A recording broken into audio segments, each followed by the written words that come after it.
le plus grand milliardaire africain de ce temps, il a décidé de construire au Nigeria, son pays d'origine, une immense raffinerie de pétrole.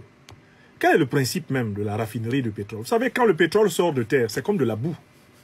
Et on doit en fait procéder à des opérations chimiques pour séparer les différents types de carburants et en faire des produits finis. Ça va donc donner d'un côté des plastiques, ça va donner de l'autre côté, par exemple, du pétrole, ça va donner du gazole, ça va donner plusieurs variétés de produits. Et cela, c'est le travail d'une raffinerie. La raffinerie, c'est en fait une industrie ayant pour but de séparer et de constituer les différents produits dérivés du brut qui sort de la terre. Dangote a construit donc la plus grande raffinerie qu'un Africain ait jamais construite en Afrique, depuis que le pétrole est exploité. La plus grande raffinerie qu'un Africain qu'un entrepreneur africain ait jamais construite, il l'a bâtie au Nigeria.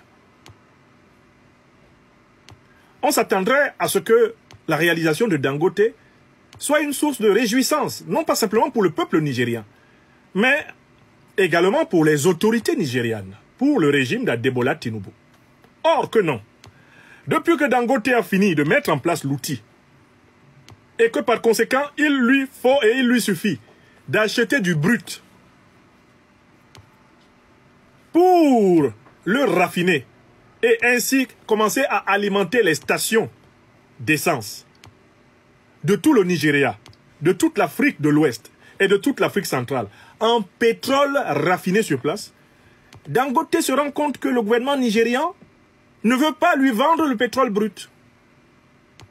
Dangote se rend compte qu'on préfère que le pétrole brut aille dans les cuves de Total, dans les cuves d'Exxon, dans les cuves de British Petroleum, que le pétrole brut aille dans les cuves de Shell, qu'il sorte à l'état brut du Nigeria, qu'il aille dans les raffineries en Europe, en Amérique, en Angleterre, et que c'est dans ces raffineries que ce pétrole soit raffiné, transformé en produit fini qu'on va revendre aux Africains. Dangote se retrouve dans une situation où lui, Nigérian, au Nigeria, détenteur de la plus grande raffinerie privée, n'est pas prioritaire pour les ventes de pétrole brut. L'État, le gouvernement nigérian préférant vendre le pétrole brut aux multinationales étrangères et non pas à la multinationale de Dangote qui, elle, en transformant le pétrole brut sur place, peut le vendre 3, 4, 5, 6, 7, 10 fois moins cher.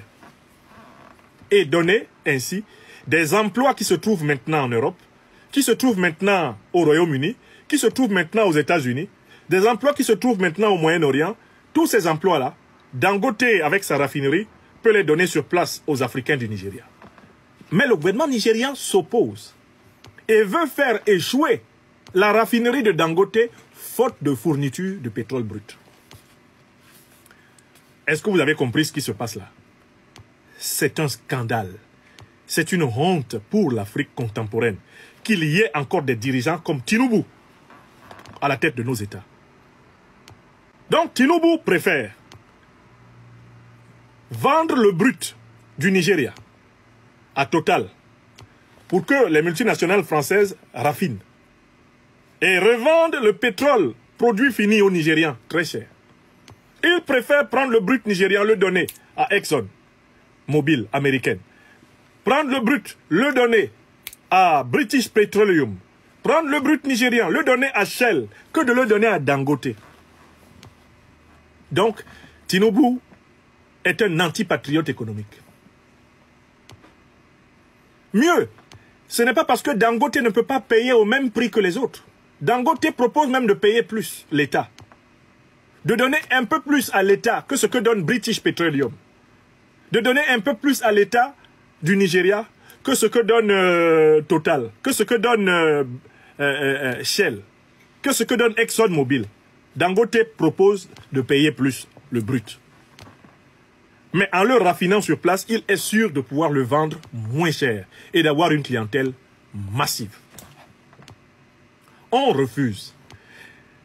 Et voilà ce qui m'inspire donc les remarques suivantes. Premièrement, que nous apprend cette affaire?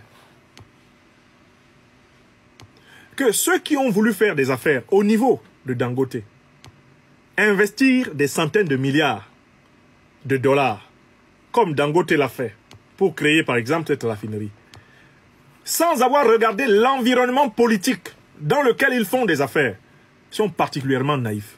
Ça, je commence par critiquer Dangote. Le milliardaire Dangote, depuis qu'il est là, il fait ses affaires. Tant que dans un pays, on le laisse faire ses affaires, bien sûr, il dit qu'il ne se mêle pas de politique. Bon, en fait, faire vos affaires avec des pays qui sont organisés pour piller leur peuple, c'est favoriser les pillards. Faire vos affaires avec des pays dont vous savez très bien que les bénéfices ne rentrent pas en faveur de la santé, de l'éducation, de la sécurité de la population, ne rentrent pas en faveur de l'alimentation. Quand vous faites des affaires avec des pays comme cela, en fait, vous aidez des dictatures et des multinationales étrangères à voler. Donc, ma critique première va à Dangote. Au moment d'implanter sa raffinerie au Nigeria, il aurait dû préalablement se demander quelle serait l'attitude des gouvernements nigérians envers son offre.